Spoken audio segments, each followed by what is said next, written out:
We're rolling. Hello and welcome to episode number 8 of the Worlds Adrift Dev podcast from Bosses Studios. My name is Moster and I'm joined today by two lovely people. On my left is Julia, and on my right, It's Malford. fantastic. How are you Did guys that a doing? little bit Names, like man. you forgot our names. Oh no, I wanted you to be able to say it. How are we doing? What have we been up to the past 2 weeks? Oh boy. Sorry about the delay of the last episode, cause Julia went home and died. Just kidding. We were at EGX with most of the marketing team, and that was 5 days of prancing around in surgical scrubs and flipping people off. We had wonderful foam fingers.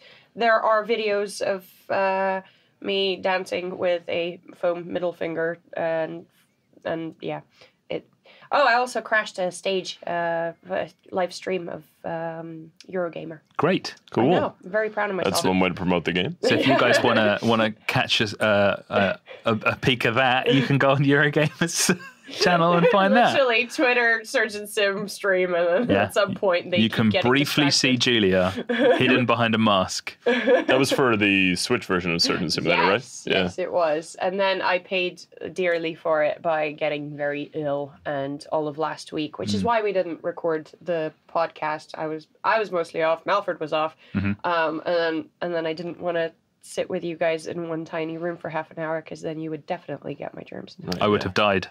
Don't die. Well, that's good. I just want to briefly say that this episode is dedicated to Nathan DeWitt. We're not going to go too much into it, but he really gives us the fire to do what we do here. Shout out to you, buddy. Thank you so much for keeping us going. Thank you. Sending love beams your way. We should probably give another shout out, actually. We had a visitor in the office last week. Yes. Rodeo, depending on where you're from. Came from the far lands of Texas. That's right, yeah. He came to join us. Just to see us. Yes. Yeah. This isn't necessarily a shout out to everybody in the community to say, hey, just show up at our door, but it was really good to see him. Yeah. And we had a great time. Yeah, we showed him some cool stuff that he's contractually not allowed to tell anyone about. Not related to Worlds, mostly, actually. A lot of good World stuff, too, though. He took part in our playtest. We got a lot of good feedback on the PTS stuff that we've been releasing to you guys. We ran it by him. It was good. It was all around very productive. And he's a good guy, so it worked out really well. Yeah. He's awesome. And then we flew some drones around the office. We did, yeah. Oh, yeah, that was good. You can go on to our very own Tom Jackson's drone YouTube channel to check some of that out. I'll share it on the Bosses Studios one. Perfect. What about you guys? What have you been up to the last 2 weeks? I was Your not main out. Priorities. I was here. I was working away on a whole bunch of... No, I just mean I was busy trying to fix a whole bunch of bugs while... We get it. We you were working. God. I don't know how to say this now. Wait, you fix bugs? I was making it so that the Haven experience is a little bit nicer for newer players, trying to make it so that the text works out and is consistent and whatnot. Nice. We did, like I said, we had that play test on Friday, so respond to a lot of that feedback. And also changed some things with loot tables for a couple of the Marauder items. Just, again... The past 2 weeks have been all about replying to feedback from the people in our community. Why is that, you ask? Because we love our community and we listen to our community. Because you guys talk sense sometimes. Occasionally. So my past 2 weeks have been full of just trying to make the game better, which is different than usual. Is it? I'm usually trying to break things, but this time it was better. What do you normally break? I can't. I'm not at liberty to discuss that. You'd be surprised. Yeah, pretty much everything. Malford, what about you? Well, I spent some time in beautiful Plymouth. Yeah, not work related, just love related. It's a yeah, exactly. It's a beautiful town, and it has a nice big aquarium. And that's it. Saw some sharks in it. Oh, poor sharks. Yeah. Well, they're just hanging out. Didn't seem too bothered. Massive toothy fish. Good. Yeah. Well, some of them don't have big teeth. They're like basking sharks. Yeah, but they're still massive. They're very big basking sharks. Right. Yeah. Oh, that's pretty cool. But it's just a question of whether or not the massive adjective was applied to the shark or the teeth. Yeah. Yes. Yeah. Well, in this case, it could be both. Not in a basking shark case, because they're like a sort of filter, isn't it? It's like a... It's like a filtered thing. It's more like whale. We were talking about adding some Sharks. sea creatures to, some air creatures, I suppose. Basking sharks. Yeah, basking sharks. Yeah, we're going to put this confirmed for everyone at home. Basking out sharks. You guys can make it happen, honestly. 'Cause, just come up with a really good design idea of like reasoning for it. Yeah. And then rework the entire creature system so that we can add Yes. more creatures to the game. Yes, this we have discussed on the podcasts, right? Yeah, it needs a bit of work. It needs Redoing from the ground up, basically. Yeah, there's a lot of unnecessary things in there, and it's easier to just redo it. Yeah. Which really brings us to the biggest news of the hour. We have finally announced the launch date for New Foundations. Ooh. Sick. Oh, yes. It was announced on Friday, and it is next week. It's 9th of October. The 9th of Amazing. October. That's, yeah, It's pretty soon. pretty soon. That'll include everything that we have in the PTS right now, as well as a whole bunch of bug fixes to go along with that. And ideally, if we can swing it and make sure that we don't destroy anything with it, a whole bunch of performance fixes. Yeah, the way it's working at the moment is we've got a build that's banked, which we know works pretty well, and then we've got another build in the back pocket which has a bunch of performance fixes. So the October 9th thing will definitely hit that, and have a build for everyone, and then potentially a little while later, if we don't manage to get in for that build, we might do the performance fixes later. But we'll see how. I heard as a hot fix we can. Yeah, we can hot fix those in. I mean, Cool. they might be there for the 9th, but it's better to aim low and surprise people with how good we are. Oh, that's the spirit. That is awesome, and that is mainly due to the fact that the PTS feedback on both servers has been awesome. Yeah. Especially PVE. A lot of older players were quite they took this whole announcement with a pinch of salt. They wanted to see it before they believed it. Yeah, Which is fair. and a lot of people have been messaging us and saying that they were very pleasantly surprised. Yeah. Which was so nice to hear. It was so good to hear, because there's been a lot of debate about it, and people have come around and said, you know what, yeah, this actually does really work and really, really well. Yeah. I think sometimes people forget that there are actual people behind these games, and the number one thing that keeps us going, you all right? You're good. The number one thing that keeps us going is getting that positive feedback from the community. And Tell us how good we are, and then we'll keep adding good stuff to the game. Also tell us when we're bad, but when we're doing something well, it's just as important, because we want to make a good game for you guys. Yeah. We want to hear that motivation. It's been really nice. Also, we need to know if we're like on track, because a lot of when the feedback is mainly negative, it's hard to know what is the right way if nobody's enjoying anything. If somebody enjoys something and voices it, we know that we're doing something right, and that's the direction to head in. Quite plainly. Yeah. And clearly the Marauders were the right direction to head in. Yeah. Or as they were previously known, the Italians. Yes, the Italians are now in the game, and they are a scummy bunch. Oh, wow. We're working on some stuff to show off more of the lore of that, right? Yeah. Yeah, we are. Some It's so externally exciting. from the game. Yes. Yes. Can we talk about it or no? Yes, we can. Okay. It's going to be. I looked very nervous as I said it, and sound nervous too. So we're working on a few trailers, one of which is a story-driven trailer, and one encompasses most of the features that are coming into New Foundations, aka Update 27. And at the moment, Dan Lish has provided Delish himself. Has provided some fantastic artwork, and the trailer is being worked on. We've got some.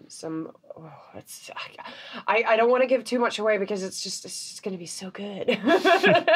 Whereas the rest of the studio has been all jumping into the game and capturing lots and lots of new gameplay footage. Mm-hmm. And on the back of that, in fact, there have been some minor but meaningful optimizations that happened to the visuals of the game as well. From shout out to Andy, like the camera has been fixed. Woo! So first person has been fixed. Well, is that the first person for the spectator mode, so we can use our spectator camera? Yeah. That's an in-house thing more than a player-facing thing, right? Or do you mean because I don't know anything about the first person. Yeah, I think so. Has the first person not been fixed? I don't know about that, but maybe it could be. What we do have is a new way to record material in-house and allows us to get a lot better shots. But I guess we'll see. Actually, you know what? After this podcast, we'll go look into that. Yeah. And we'll add it as an addendum to the bottom of the podcast description. Nice save. Yeah, thanks. I guess we'll see what happens. Right, so we have a lot of trailers coming up. A lot of good information for the community about what's going in. And obviously, with Update 27, we're trying to push for new players to get engaged in Worlds Adrift who haven't wanted to see it before. To those of you who love the game, and to those of you who hate it and want other people to hate it with you, after this update comes out, consider telling your friends about it. It would mean a lot to us, and it will allow us to continue making great content. In fact, if you really hate the game, consider buying it more times. Tell us how much you hate it. Because if you buy all the copies, then no one else will be able to buy it. Think about that's that. how digital sales work. Yes, that's true. Well, it's actually a topic that a lot of people are unhappy about, the low player population in the game. And, well, you guys can do something about that. You can tell your friends, you can get your frenemies in, shoot them in the sky. Especially on the PVE server. Well, we're actually doing something about that too. We're combining the servers. Whereas right now have we talked about that already? Server merge? Yeah. I believe we have, but let's talk about it again in case somebody missed it. So essentially we have those 5 servers right now split between the EU and the US, and we're going to combine our servers into just 2, one for PvP and one for PvE. The locations for those I think are going to be based in the US, which means we've done some testing and it shouldn't increase any lag in any meaningful way. There's maybe a very slight delay for EU patrons of the game. But as of right now, it looks like it's meaningless. And from what I understand, if it does become outstanding, we will roll up new servers as necessary. But for now, the PTS has proved that for the current population, it will be more than enough. And most importantly, people who are looking for PvP fights on the PvE server, they will be condensed into the Badlands, and that way you don't have to go hunting for a fight. You can get on with your merry adventuring life and fight some grappling hooks and some turrets. And then when you're ready, you do enter a zone where you are comfortable to fight, and you will never have to actively go out searching for an enemy. Yeah, that plus the combination of the 5 servers, making it so that everybody's concentrated into 1 or 2 servers is going to increase the population of your game. Hopefully, and I'm also pretty sure that people have stayed a little bit on the tone down because we did announce the wipe quite early. Right, yeah. And that is entirely my fault. It's all right. It was going to happen anyway, so it's good that people knew. Yeah, I was like, oh God, it's not happen. It's happening next week, maybe. Who knew? I didn't. But it's coming now, and it's announced now, and I'm super excited because I love first of all, we're having pre-wipe events this Saturday. And this the launch week, we're going to be having streams, 3 days of streaming. Are we bringing back the large man and his girlfriend? Is that that's a comment back, no, it's actually Hagrid and Professor McGonagall. The Japanese frail lady and was it Chewbacca? It could well have been. Yeah. These are all said with love for both Ollie and Ryan, who will probably be joining back on stream, right?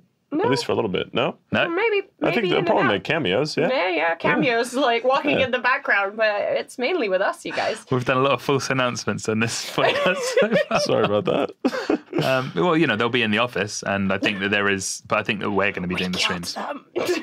Yeah. So if you miss those guys, be sure to let us know in the comments.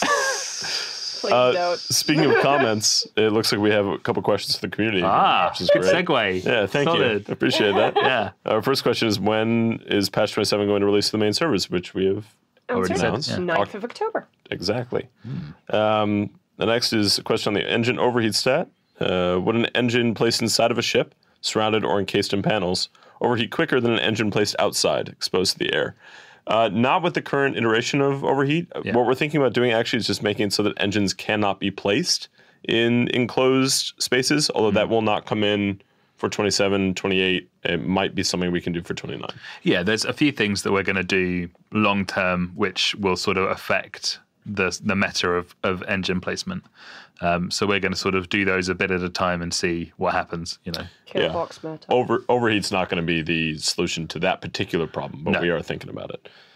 The next question, do you want to read the next question, Julia? Yeah. The capacitor asks, any plans to bring back flares? They'd be great for lighting up all the giant caves in the game. Sometimes caves can be so big you could just get lost in the middle of a dark expanse. Kind of makes it tedious to look around for knowledge and loot when all you have is a few feet of light from the torch. Anyways, keep up the great work. Smiley face. Flares. I loved flares. They were great.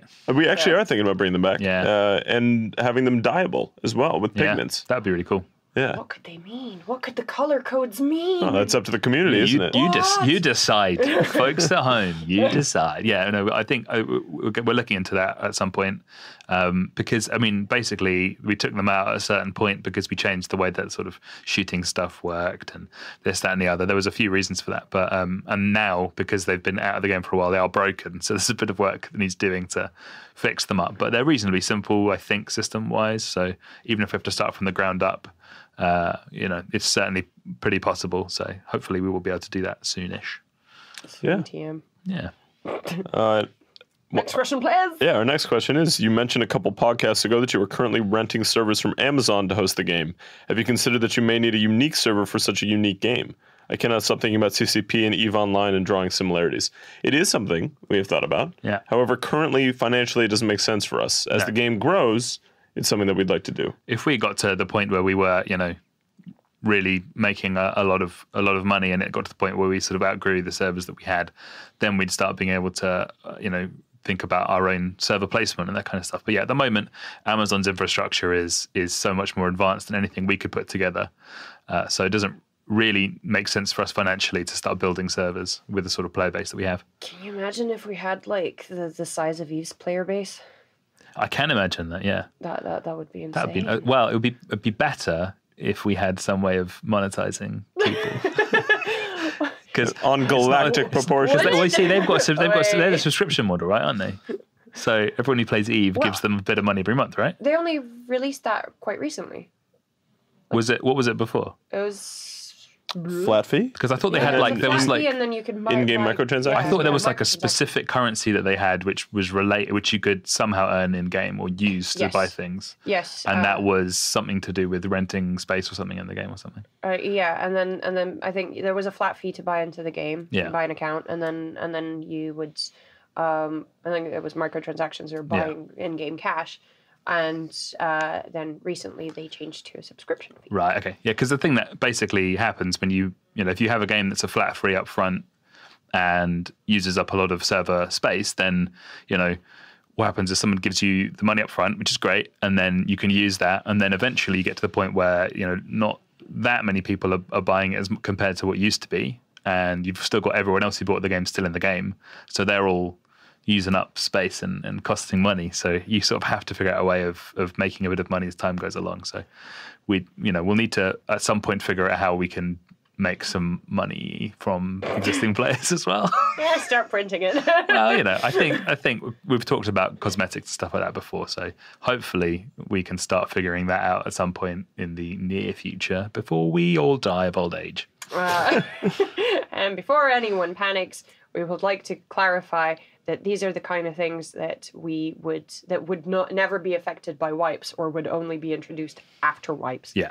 So that's one of the things we need to work out on the tech side, right? Is how we actually distribute this sort of stuff in a way that is persistent. So, there's work to be done. Thank you for the question, Goonga Galunga. Yeah. Love that name. The last question we have here is, do you have transcript? Thanks, Fiffin. We do not have transcript, although we have a lovely member of the community who sometimes transcribes our podcasts. I don't know. It's something that has been requested, but unfortunately, we can't do that internally, mainly because we're all swamped. Yeah, we don't have the bandwidth, unfortunately. If there are any volunteers who would like to come forward who are good at this, sure. Please, we'll happily chat to you. Yeah. Hit me up on that Discord. And I think that's it for the questions. Yeah. All right, cool. Yeah, we got it's a big week coming up. We're going to release 27 to the world outside of the PTS. We hope you guys really enjoy it. And how are you guys feeling about it? Feeling good. I'm feling good, yeah. Yeah. I think, especially after seeing some of the new trailer content that we're coming out with, that stuff's got me really excited. Well, without further ado, thank you very much for listening to episode number 8 of the Worlds Adrift Dev Podcast. If you enjoyed the podcast, we are now accepting love in the form of ratings on iTunes. If you'd like to get in touch with us, you can do so on worldsadrift.com, on Facebook, facebook.com/worldsadrift, on Twitter @worldsadrift. You can also speak to the three of us directly at the Twitter links below in the podcast description. With that, I have been Moster. I am Malford. And I am Julia. And we bid you goodbyes until next week. Farewell. Ciao. Adios. Bienvenue.